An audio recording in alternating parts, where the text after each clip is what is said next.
Cumprimentamos a todos com a paz de nosso Senhor e Salvador Jesus Cristo. Estamos iniciando mais um programa EBD na TV. Nós estamos durante esse segundo trimestre de 2014 estudando as revistas da CPAD com o tema Dons Espirituais e Ministeriais, servindo a Deus e aos homens com poder extraordinário. Hoje nós estaremos estudando a lição de número 7, o Ministério de Profeta. Nós temos aí como texto áureo 1 Coríntios, capítulo 12, versículo 28, que diz: E a uns pôs Deus na igreja, primeiramente apóstolos, em segundo lugar profetas, em terceiro doutores, depois milagres, depois dons de curar, socorros, governos, variedade de línguas.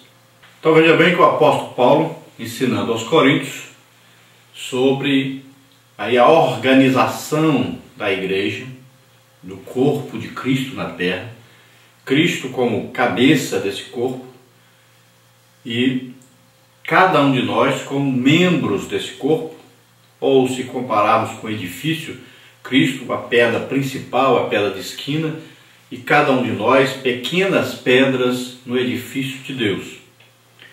E ele coloca aí então, quando fala de corpo, ele vai falar que existem aí uns principais membros que controlam, sustentam esse corpo.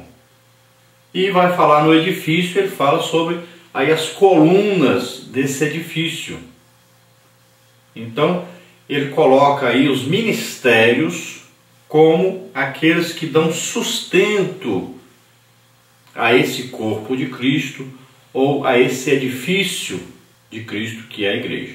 Então são necessários aí os apóstolos, e ele fala também dos profetas, que são os primeiros fundamentos, que são aí os principais para darem sustento a que a igreja funcione corretamente.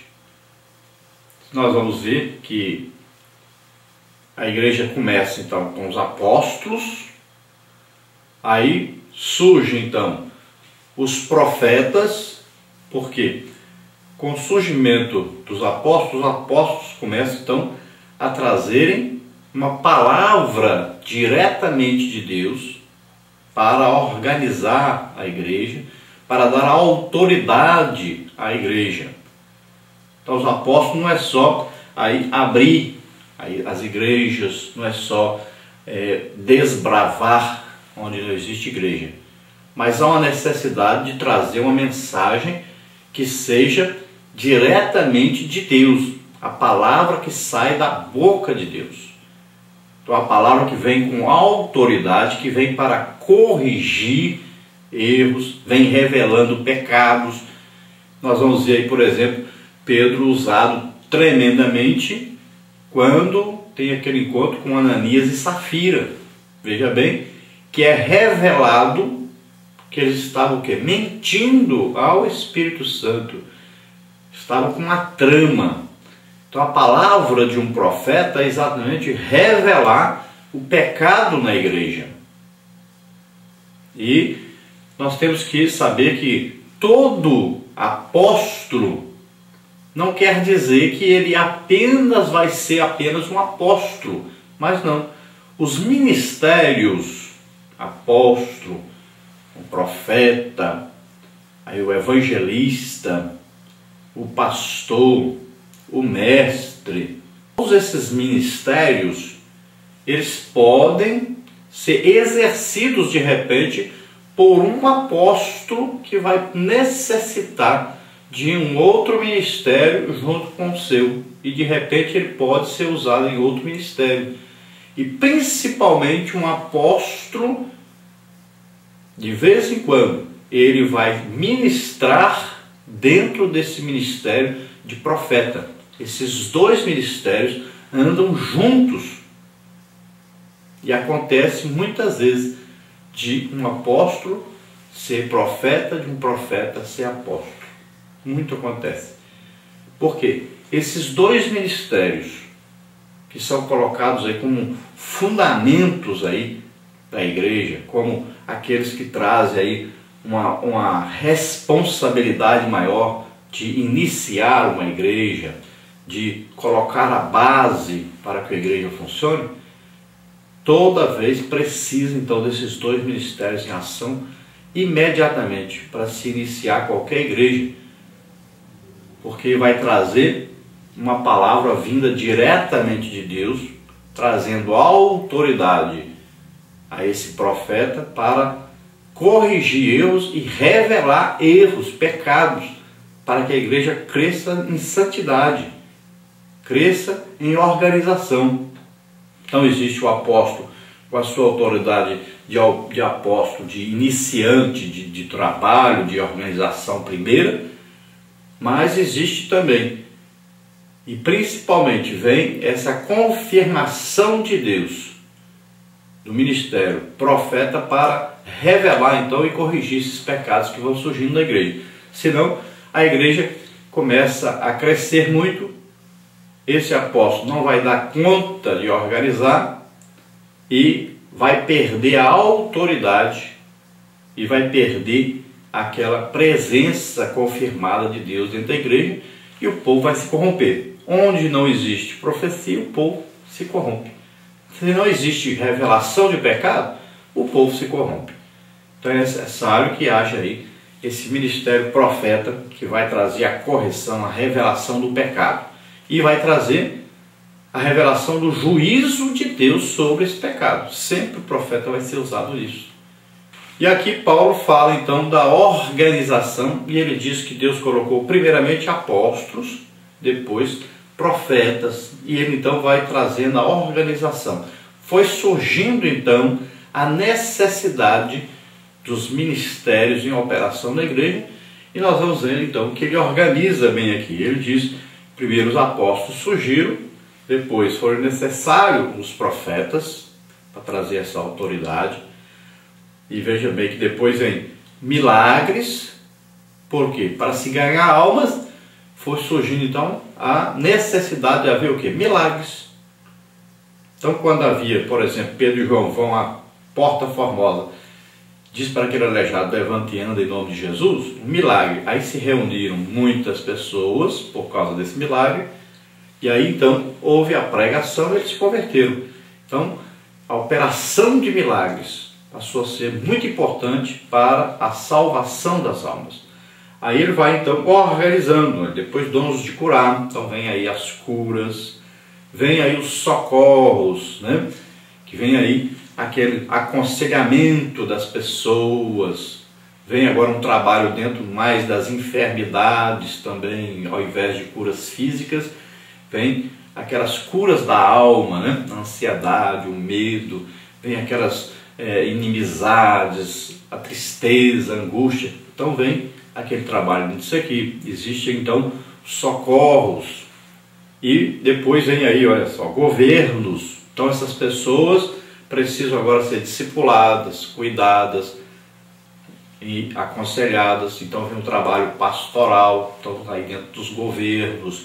Aí vem a organização também dentro do governo, vem a organização, quantas pessoas vão congregar aqui, como é que vai ser, quem vai cantar, quem vai pregar, quem vai ensinar. Então existe todo um trabalho de organização. Os apóstolos vão falar agora que eles vão ficar orando, estudando a palavra de Deus, e ele coloca então diáconos para ajudar na alimentação do pessoal, a parte aí material, organizacional, eles passam para outros, para eles se dedicarem ao mais importante, a oração e o estudo da palavra de Deus. Então vão surgindo as necessidades, então vão surgindo os ministérios, e ele vai falando aqui então de variedade de línguas. Começa então a ver aí Deus falando através da profecia, e começa Deus falando através, um fala em línguas e o outro interpreta, né? E vão as pessoas sendo batizadas pelo Espírito Santo e vão falando de línguas. Então tudo isso pertence à igreja, tudo isso acontece dentro da igreja, e cada um tem o seu tempo, cada um na sua organização. A nossa verdade prática diz: o ministério de profeta é fundamental para a igreja de Cristo nos dias atuais. Então nós vamos ver a importância desse ministério, que é o ministério de profeta. Então nós vamos ver aí dentro das manifestações desse ministério, nós vamos ver o que vai ocorrendo e nós vamos aprender muito sobre a importância desse ministério. Se nós olharmos em Atos dos Apóstolos, capítulo 11, versículo 27, nós vamos ver aí, dizendo assim: levantando-se um deles, por nome Ágabo, dava a entender pelo Espírito que haveria uma grande fome em todo o mundo. Isso aconteceu no tempo de Cláudio César. Então veja bem, um profeta, ministério profeta, e ele fala a respeito do futuro, ele traz uma mensagem futurística. Muitas vezes, nós vamos ver que na maioria das vezes, um profeta, ele tem aí operando na vida dele, principalmente o dom, palavra de sabedoria, que fala sobre o futuro, e palavra de conhecimento ou da ciência, que revela alguma coisa oculta, ou no passado, ou no presente e outra parte. Então, esses dois dons, principalmente, junto com o discernimento de espíritos, eles operam na vida do profeta, porque esse profeta é muito usado para revelar principalmente pecado e revelar o juízo de Deus sobre esse pecado. Então foi no caso de Ananias e Safira ali. Pedro então veio a ele o que? Uma revelação do que estava oculto, um pecado que estava acontecendo. Então opera muito na vida de um profeta. Veja bem que nós vamos ver na vida de Pedro que ele não é apenas um apóstolo, mas muitas vezes ele é usado como um ministro profeta. Então é muito importante.